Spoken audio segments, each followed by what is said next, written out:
बिस्मिल्लाहिर्रहमानिर्रहीम। शुरू अल्लाह के नाम से जो बड़ा मेहरबान निहायत रहम वाला है। अस्सलामु अलैकुम। आज का हमारा टॉपिक है एक्सरे प्रोसीजर माइलोग्राफी।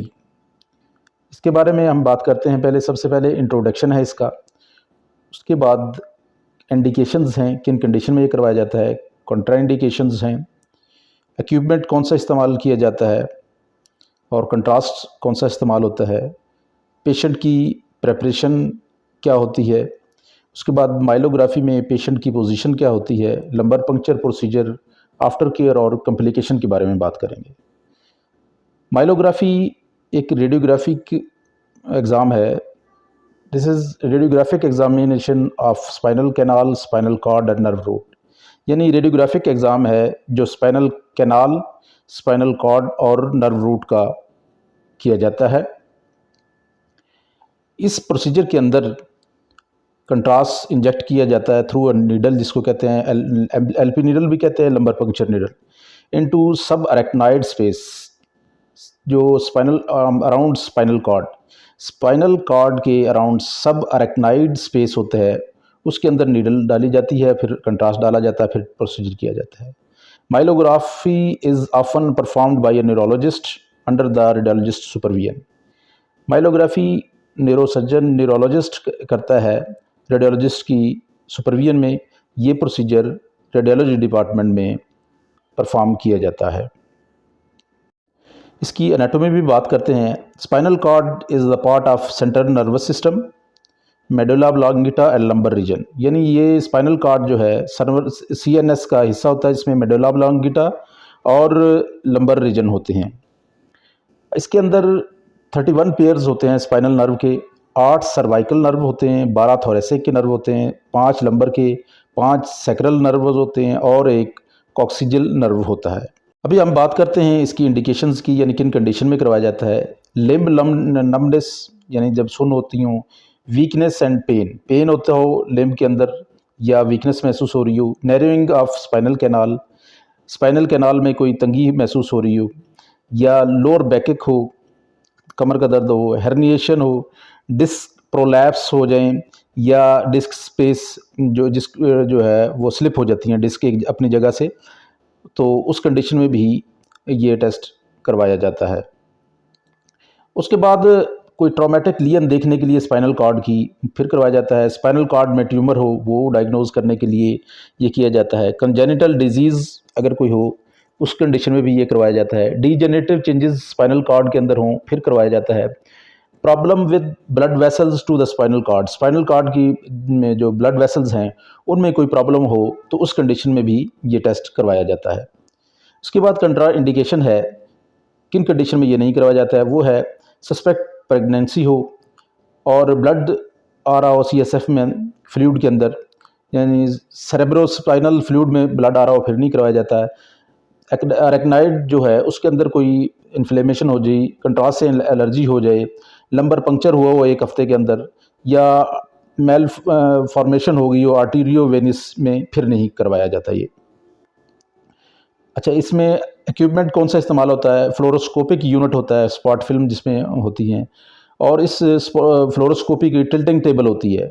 LP सेट होता है, लंबर पंक्चर जो स्पाइनल नीडल होती है उसका सेट होता है। उसके बाद एंटीसेप्टिक लोशन एरिया की सफाई के लिए किया जाता है। उसके बाद लोकल एनेस्थीसिया होता है। उसके बाद सिरिंज, ग्लव्स और गाज वगैरह इस्तेमाल की जाती हैं उस एरिया को साफ़ करने के लिए। उसके बाद कंट्रास्ट, इसमें non ionic water soluble iodine based contrast use होता है। ओमनीपैक, आइसोवेस्ट हो गया। जनरली आमतौर पर ये 10 से 15 ml जो कंट्रास्ट है वो इंजेक्ट किया जाता है इस प्रोसीजर के दौरान।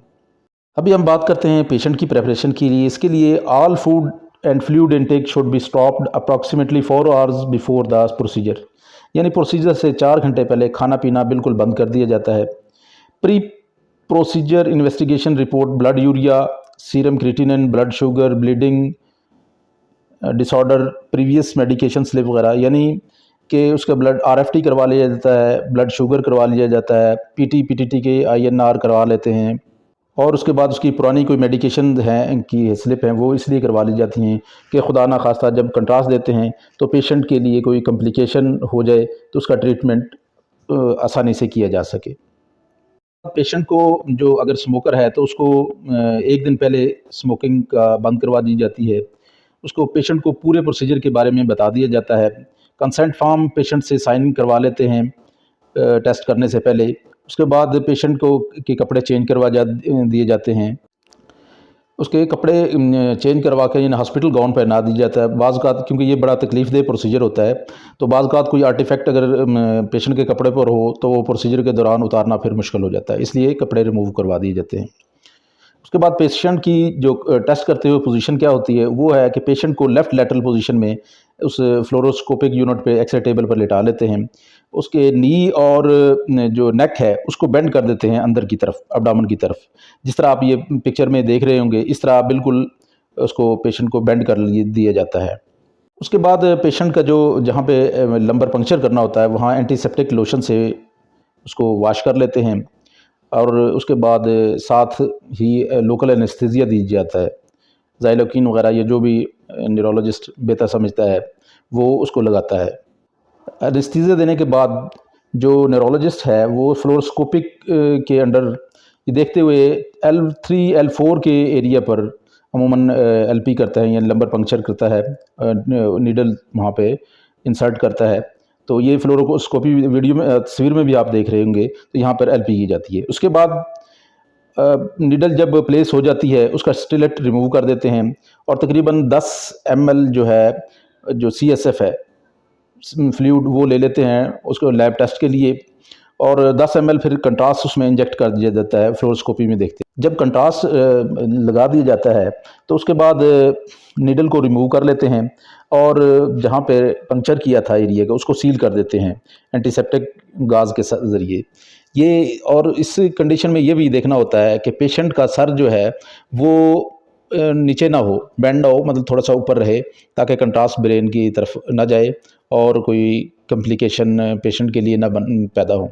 ये इन चीज़ों का ज़रा ख्याल किया जाता है जब कंट्रास्ट आप दे देते हैं। इसमें 15 से 30 डिग्री जो है हेड को ऊपर रखा जाता है, अप रखा जाता है। उसके बाद फिर इसका एक लेफ़्ट लैटरल पोजीशन में एक इमेज लिया जाता है, एक तस्वीर ले लेते हैं, एक्सरे ले लेते हैं और सेकंड इमेज जो है वो प्रोन पोजीशन में लेते हैं। यानी एक उसी पोजीशन लेफ़्ट लैटरल में लेटा हुआ पेशेंट, तो उसी में एक ले जाती है एक्सरे और एक प्रोन में, या अगर आप उसको चाहे तो स्टैंडिंग पोजीशन में करके भी ले सकते हैं या थोड़ा सा टिल्ट करके, यानी फिर ले ली जाता है। उसके बाद पेशेंट की जो चिन है उसको हमेशा ऊपर की तरफ रखते हैं ताकि सर नीचे बेंड ना हो, तो ये चीज़ का ख्याल रखा जाता है।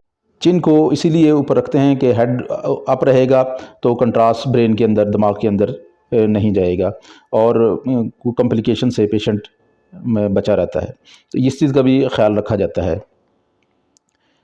उसके बाद ये देख रहे हैं आप कि माइलोग्राफी की ये नॉर्मली ये 2 इमेज लिए जाते हैं, यानी लेफ़्ट लैटरल ले लेते हैं और प्रोन में ले लिया जाता है।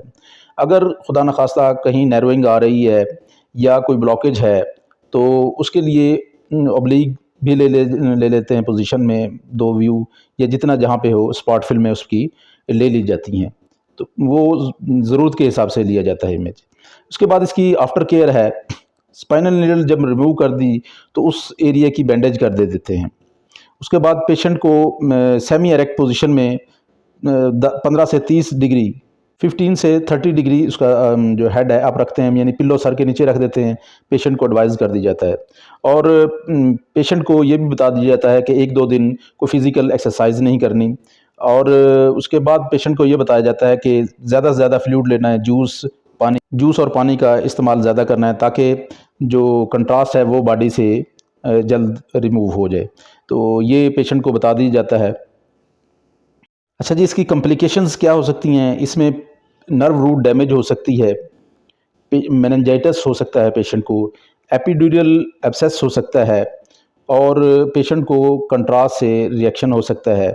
CSF लीक भी हो सकता है अगर प्रॉपर तौर पर बैंडेज वहाँ पे सील ना किया गया हो LP एरिया को जहाँ पंक्चर किया था। अच्छा, ये उम्मीद है आज की ये वीडियो आपको पसंद आएगी।